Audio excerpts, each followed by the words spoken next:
Philippe. Now, Glen has dialed in from Point Cook. Good evening to you, Glen. How are you, mate?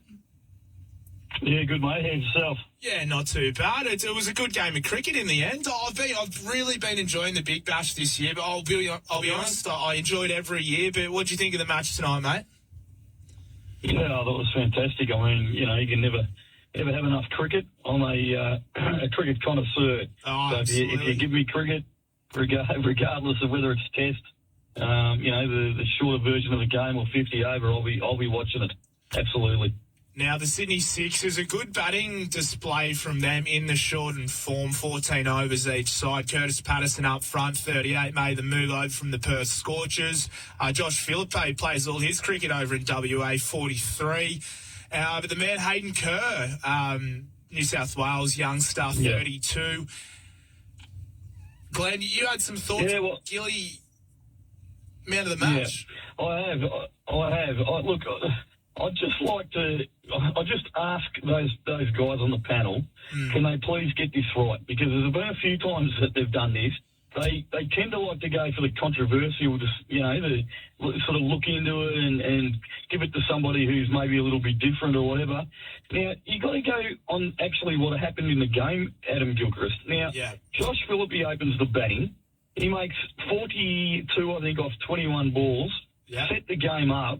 They were none for 70 off a pitch that was holding up a little bit. It was a great partnership. Now, he doesn't bowl, so he can't take any wickets. He took a catch. But at the end of the day, Kerr's come out. He's made 30 off 20, which is not the same strike rate and almost like a third of the runs. Yeah. And then he's bowled, and he's got smashed, absolutely smashed in his last over for, I think it was 19 or 20 runs off his over. Yeah, 2 for 36. No ball.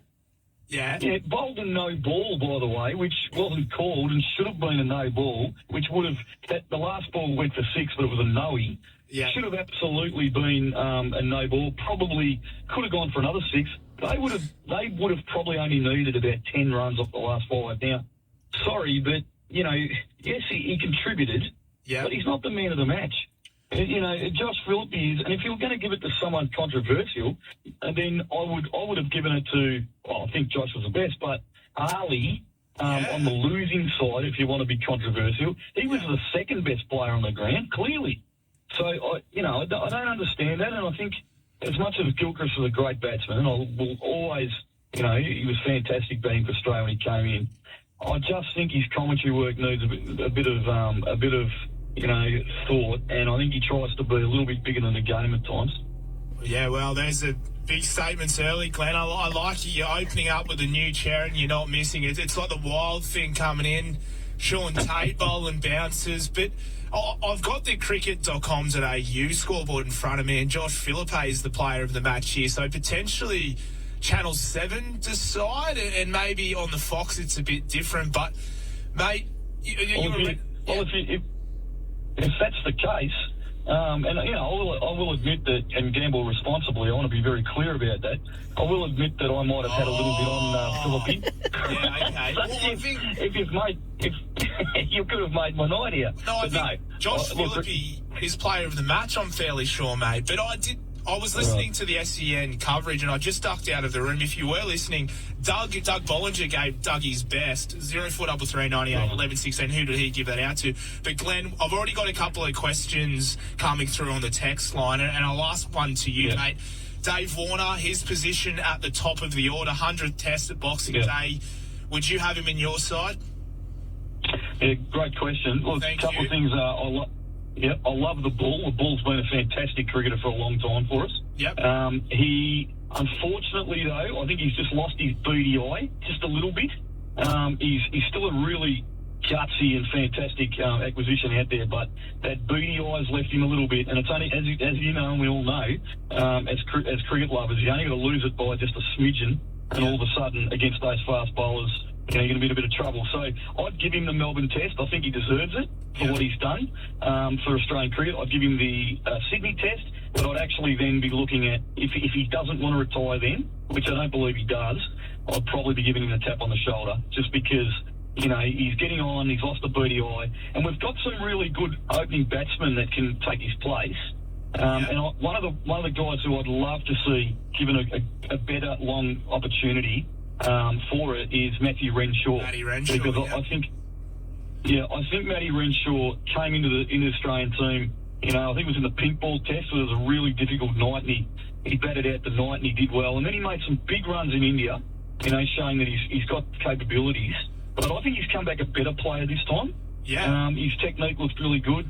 And on Davey, love him, but no, I'd be making way for Renshaw. Yeah, well, I mean, look, both of our openers, 36, 35, Quasha and Warner, we do sort of need to be looking at the future. And I think Justin Langer, I listened to a podcast he did with Will Schofield, and sometimes there is merit on players who get a bit of taste at Test cricket level.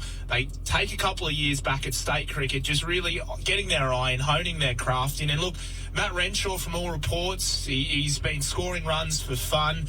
Sam Whiteman is another one over in WA. There's a lot of raps on young Henry Hunt from South Australia. Last year, he lit up the Sheffield Shield. This year, I think he's failed to sort of make 100. I could be wrong, but look, there are players out there, and Dave Warner, I think, I don't see him standing aside. There's just something about it. I don't see Dave Warner standing aside. Well, if he doesn't stand aside, I think, you know, he's going to have to be tapped. Yeah. Because at the end of the day, you've got to bring in the youth, and I think the last point I'll make, and then I'll give you other calls a chance to have a chat, is just, you know, I remember you asked the question about can South Africa win this test? Yeah. At the start of the show. Look, to be honest with you, I don't think they can. No. I think they've got a great bowling lineup, and look, if the pitch is flat in Melbourne, which I've heard tonight, they reckon it's a bit green, which is a bit strange given the 2-day test, but I would have thought they'd have flattened it out a little bit to get a bit more cricket out of it. Yeah. But if it is, I think we'll still bat well enough to be able to put them out of the game. Yeah. But I do think a draw if Deanie Elgar can make some runs and the pitch is flat is possible. But I can't see the Saffers with their batting lineup. No. I kind of agree with Mark Waugh's sentiment. I just don't think they're good enough to win a test match. Yeah. Well, there's just... I hope I'm wrong. No, I hope you're wrong too, Glenn, but there's not a bigger gulf in talent between a team's batting lineup and bowling lineup like the South Africans. Like even the West Indies, Craig Brathwaite and Chanderpaul, they looked on top at times where, unfortunately, once Dean Algar sort of went, there were knocks from Varane and Bavuma, but look, there wasn't sustained dominance, and I guess it's hard over in Australia, and especially at that pitch. But hey, look, Glenn, that's all in front of us. Boxing Day test just around the corner. Mate, I really appreciate your call. And you did say you were a bit of a gambling man.